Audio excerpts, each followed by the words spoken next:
चल रहा तेरा युद्ध हो, वक्त तेरे विरुद्ध हो, फिर भी तुझे लड़ना है क्योंकि तू एक योद्धा है। जी हाँ दोस्तों, युद्ध में जाने से पहले एक योद्धा के आंखों में आंसू नहीं होता है, और एक योद्धा कभी ये नहीं सोचता है कि इस युद्ध का परिणाम क्या होगा। और जितने भी भाई रेलवे एग्जाम की तैयारी कर रहे हैं, मेरे हिसाब से वे सभी योद्धा हैं, क्योंकि इतनी ज्यादा पेशेंस अपने आप को सक्सेस करने की सिर्फ और सिर्फ रेलवे एक्सपीरियंस के पास ही हो सकती है। और रेलवे की वैकेंसी को लेकर के जो सरकार का रवैया रहा है, वो कहीं ना कहीं आप कह सकते हो सर निंदनीय है, क्योंकि इन सभी को मालूम है कि रेलवे जॉब का एक बहुत बड़ा प्लेटफॉर्म है, लेकिन फिर भी इन सभी चीजों से ये नदारद होते हैं, क्योंकि इन्हें देश की बेरोजगारी से कोई लेना देना नहीं है। अगर बेरोजगारी के मुद्दे पे कभी कुछ होता भी है तो ये आकर के प्रेस कॉन्फ्रेंस करते हैं और कहते हैं कि बेरोजगारी तो हमने मिटा दिया, और जो पहले से जॉब में होते हैं, जो पहले से सेलेक्ट होते हैं, उनको बस अपॉइंटमेंट लेटर बांट दिया जाता है। और भारतीय लोकतंत्र में तो बेरोजगारी सिर्फ और सिर्फ ऑफिशियल पेपर पे मिटाई जाती है, धारा पे कुछ नहीं होता है। तो सवाल ये है कि क्या सर हम रेलवे वाले क्या करें, यहां पर तैयारी छोड़ दें, कोई प्राइवेट जॉब कर लें, या कोई और काम करना शुरू कर दें? मेरे मित्र, अभी समय आपका किसी और जगह भटकने का नहीं है। ऑब्वियस सी बात है कि वैकेंसी नहीं आ रही है, आप लोग डिमोटिवेट हो गए हैं, लेकिन मेरे मित्र आप जरा सा ये सोचो कि क्या अगर रेलवे की वैकेंसी आपके जीवन को सक्सेस बना सकती है, तो क्या ये रेलवे की वैकेंसी आपको अपने जीवन में निरर्थक बना सकती है? आप कहेंगे सर ये तो संभव ही नहीं है, क्योंकि हम लोग कुछ और कर लेंगे। लेकिन मेरे मित्र यहां पे क्वेश्चन मार्क ये आ जाता है कि आपने जो बरसों पहले ख्वाब देखा था कि हम आईटीआई कर रहे हैं, हम इतने अच्छे तरीके से मैथ पढ़ रहे हैं, साइंस पढ़ रहे हैं, फिजिक्स पढ़ रहे हैं, केमिस्ट्री पढ़ रहे हैं, हमें एक ना एक दिन एएलपी बनना है, हमें एक ना एक दिन रेलवे में टेक्नीशियन बनना है, तो क्या ये सभी चीजें या जो आपने ख्वाब संजोया था ये सब झूठ था? आप कहेंगे सर झूठ तो नहीं था, हम लोग उस हिसाब से तैयारी भी कर रहे हैं। तो फिर डिमोटिवेट क्यों हो रहे हैं? इसलिए कि वैकेंसी नहीं आ रही है, इसलिए कि हम लोग को मौका नहीं मिल रहा है? मेरे मित्र आप सबों को डिमोटिवेट होने की जरूरत नहीं है।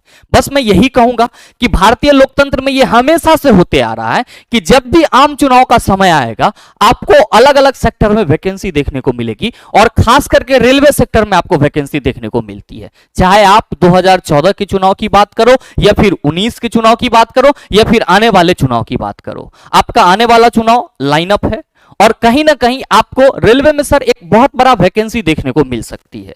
तो जो भी मित्र अभी डिमोटिवेट हो गए हैं कि गुरुजी क्या वैकेंसी आएगी या नहीं आएगी, हम तैयारी करें या ना करें, तो उन सभी से मेरा यही कहना है कि मेरे मित्र आप सभी एक योद्धा हैं, और योद्धा के आंखों में आंसू नहीं होता है, इस बात को आपको चरितार्थ करना होगा। ये चरितार्थ आपके कहने से नहीं होगा। मुझे मालूम है कि बहुत सारे मित्र नीचे कमेंट करेंगे कि पहले वैकेंसी लाओ तब हम पढ़ाई करेंगे, मोटिवेशन से कुछ नहीं होगा। भाई तू रहने दे, जिनके मन में भी ये आ रहा है कि पहले वैकेंसी लाओ फिर हम पढ़ाई करेंगे, तो आप रहने दो, आप पढ़ाई मत करो, आप वैकेंसी का इंतजार करो।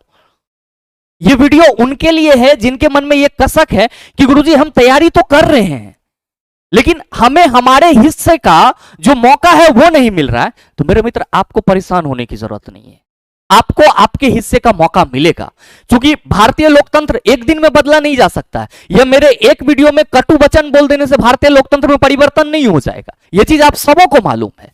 आपके एक कमेंट कर देने से सर जो लोकतंत्र की व्यवस्था है वो बदल नहीं जाएगी, यह भी आप सबों को मालूम है। तो जरूरत क्या है? जरूरत है आपको अपने जीवन में संयमित होने की, आपको अपने जीवन में डिमोटिवेट न होने की, आपको अपने जीवन में सभी चीजों को सर तालमेल बैठा करके एक साथ चलने की। आप कहोगे सर हम कैसे कर सकते हैं, हम लोग तो मतलब गार्जियन के प्रेशर से भी जा रहे हैं, खुद के प्रेशर से भी जा रहे हैं। तो मेरे मित्र मैं आप सबों से बस यही कहना चाहूंगा कि अगर आपने एक लंबे समय से तैयारी करा है और आपके पास मैथ, साइंस या अदर सब्जेक्ट का नॉलेज है, तो आप क्यों ना पार्ट टाइम थोड़ा बहुत ट्यूशन देके अपने खर्चे को निकाल सकते हैं सर। ये तो आप कर सकते हैं, इससे आपके गार्जियन के ऊपर प्रेशर भी नहीं आएगा और आप अपना काम भी चलाते रहोगे। लेकिन सवाल ये है कि सर ट्यूशन हमें मिलती कहां है? मेरे मित्र खोजने से तो भगवान मिल जाता है, आप अगर कोशिश करेंगे तो सारा चीज मिल जाएगा। बस दिक्कत ये नहीं है कि हमें सारी चीजें मिल नहीं रही है, बस हम प्रयास करना नहीं चाह रहे हैं। हम क्या चाह रहे हैं? हमें बैठे बैठाए सारी चीजें मिल जाए, और अगर सारी चीजें नहीं मिलती है तो हम फिर डिमोटिवेट हो जाते हैं। लेकिन ऐसा आप सबों को नहीं करना है मेरे मित्र। मैं ये ट्यूशन के लिए आप सबों को नहीं बोल रहा हूं, वैसे स्टूडेंट को बोल रहा हूं जिनको लगता है कि हमें कुछ अर्न करना चाहिए, हमें कुछ फाइनेंशियली मजबूत होना चाहिए। तो अगर आपका सारा सब्जेक्ट पूरा हो गया है तो आप बेशक सर 2-4 घंटा होम ट्यूशन दे सकते हैं, उससे आपका पढ़ाई का खर्च भी निकल जाएगा, आप गार्जियन के ऊपर बोझ भी नहीं बनेंगे और आपको सर कोई दबाव भी नहीं रहेगा। तो सवाल यह है कि क्या सर हम रेलवे एएलपी एंड टेक की वैकेंसी को कब देखेंगे? तो मेरे मित्र, जैसा कि आप सबों को मालूम है कि जो रेलवे सेक्टर है ये जॉब का एक बहुत बड़ा आप कह सकते हो क्षेत्र माना जाता है, खास करके इंडिया में। और आप सबों को यह भी मालूम है कि यहाँ के जो मिनिस्टर हैं या नेता हैं उनको भी मालूम है कि जब भी हम चुनाव नजदीक आएगा तो हम ये घोषणा कर देंगे कि हम रेलवे में इतनी बड़ी वैकेंसी देंगे, और वो वैकेंसी 5 वर्षीय योजना बन जाती है, जैसा कि आप पिछले वैकेंसी से देख रहे हो। खैर कोई बात नहीं, 5 वर्षीय बने या 7 वर्षीय बने, अगर हमने पढ़ाई किया है और हमने सही ढंग से मेहनत करा है तो कहीं ना कहीं हमारा सिलेक्शन होगा ही होगा। और ऐसे भी गवर्नमेंट जॉब की तैयारी में ये माना जाता है कि आपको एक समय देना होता है। तो मेरे मित्र, जो डिमोटिवेशन आप सबों के साथ है, जो आप सभी सामंजस्य नहीं बैठा रहे हैं कि हम करें या ना करें, तो आप सबों से बस यही कहना चाहूंगा कि आप तैयारी कीजिए, आप तैयारी कीजिए, तैयारी से मत चूकिए, क्योंकि ये वही समय है, ये वही समय है जहां पे आपका संतुलन आपके जीवन को सफलता में बदलेगा। अगर आप यहां से थोड़ा भी ऊपर नीचे करेंगे, बायां दायां चलेंगे, तो जो आपका लक्ष्य है मेरे मित्र, आप उससे भटक जाएंगे। ऑब्वियस सी बात है, जीवन में परेशानी हर किसी को आती है, हमें भी आई है, आपको भी आ रही होगी, और कोई होंगे उनको भी आ रही होगी। तो क्या सभी ने जीवन जीना छोड़ दिया? बिल्कुल नहीं छोड़ा। सभी ने क्या किया सर? तो जीवन के उन मार्गों को चुना जहां से उनका भला हो सकता है। तो चीजें आपके हाथ में है कि आप एएलपी एंड टेक की तैयारी करो या फिर छोड़ दो, क्योंकि इसकी वैकेंसी तो सर जब भी आम चुनाव की घोषणा होगी या उससे पहले आपको जरूर वैकेंसी देखने को मिल जाएगी। बस जरूरत क्या है? आपको खुद को तैयार करने की। तो सर आपके पास बहुत सारे रास्ते हैं। बहुत सारे मित्र लगातार मैसेज कर रहे थे कि गुरुजी हम करें क्या, फोन आ रहा था कि सर तैयारी करें या छोड़ दें। तो मुझे ये वीडियो बनाना पड़ा कि मुझे लगा कि आप सभी डिमोटिवेट हो गए हैं। तो आप सबों को मैं यहां पे बस यही सलाह देना चाहूंगा कि चेला जी, जब आपने इतना साल तैयारी कर लिया, आपने +2 करा, ITI करा, सारी चीजें आपने करा, एक ख्वाब को संजो करके कि हमें एक दिन एएलपी बनना है, हमें एक दिन टेक्नीशियन ज्वाइन करना है, उस ख्वाब को आप 6 महीने के लिए क्यों तोड़ रहे हो? उस ख्वाब को आप कुछ दिन देरी के चलते क्यों छोड़ रहे हो? मेरे मित्र, ये चीजें अगर आप अभी कर देंगे, आप तैयारी स्किप कर देते हैं, तो आपके जीवन में ऐसे भी कोई बहुत बड़ा बदलाव नहीं हो जाएगा। और अगर आप तैयारी करते भी रहेंगे तो सर वो आपके लिए क्या होगा? एक प्लस पॉइंट होगा कि जब भी वैकेंसी आएगी तो जो अदर बच्चे जो अभी ये सोच रहे हैं कि हमें तैयारी करना चाहिए या नहीं करना चाहिए, उससे आप कहीं आगे जा चुके होंगे। तो जरूरत क्या है? जरूरत है सर खुद को संयमित रखने की, जरूरत है सर खुद को मोटिवेट करने की, और मेरे मित्र सबसे बड़ी जरूरत क्या है? तो सर अपने पढ़ाई पे फोकस करने की, अपने लक्ष्य पे फोकस करने की। ध्यान में रखिएगा कि जीवन में परेशानी आपको जरूर आएगी, कुछ चीजें ऐसी होगी जो आपको पूरी तरह से विचलित कर देगी, आपको लगेगा कि अब हमें पढ़ाई छोड़ देना चाहिए।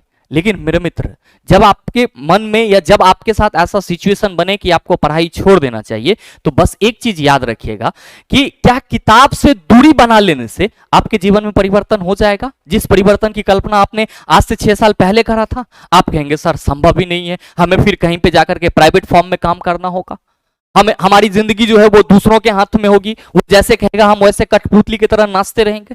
तो मेरे मित्र, उससे बेहतर है कि पढ़ाई के साथ, किताब के साथ आप कुछ और कर लें जो आपके जीवन में क्षणिक क्या करे सर? फाइनेंशियल सपोर्ट करते हैं। जैसा कि मैंने आपको ट्यूशन के बारे में बताया, सर आप ट्यूशन की भी मदद ले सकते हो, इससे थोड़ा सा आपको फाइनेंशियली मजबूत होने का एहसास मिलेगा, कम से कम आप अपना खर्चा चला सकते हो। या फिर अगर कहीं पार्ट टाइम जॉब मिल रहा है तो सर आप पार्ट टाइम जॉब कर सकते हो, लेकिन हमारी सलाह यह हमेशा होगी कि आप पढ़ाई को ना छोड़ें, किताब को ना छोड़ें, तैयारी को ना छोड़ें। क्योंकि अगर आप एक बार किताब से मुंह मोड़ लेते हैं तो फिर किताब की तरफ आपका मुंह करने में सर बहुत टाइम लग जाता है और आप सही से फिर पढ़ भी नहीं पाओगे। तो अगर आपको लग रहा है कि सर हमें फाइनेंशियली थोड़ा सा मजबूत होना होगा, तो आपके लिए सर पार्ट टाइम रास्ते खुले हुए हैं, आप कर सकते हैं, इसमें कोई बुराई नहीं है। बहुत सारे ऐसे एस्पिरेंट्स हैं जो यूपीएससी क्रैक किए हैं, उन्होंने भी कभी ना कभी पार्ट टाइम काम किया है। ये पार्ट टाइम काम करना सर कोई बुरा नहीं होता है, वक्त का नजाकत होता है, हमें चीजों को उस हिसाब से ढालना पड़ता है, क्योंकि समय हमारे हिसाब से नहीं चलती है, हमें समय के हिसाब से चलना पड़ता है।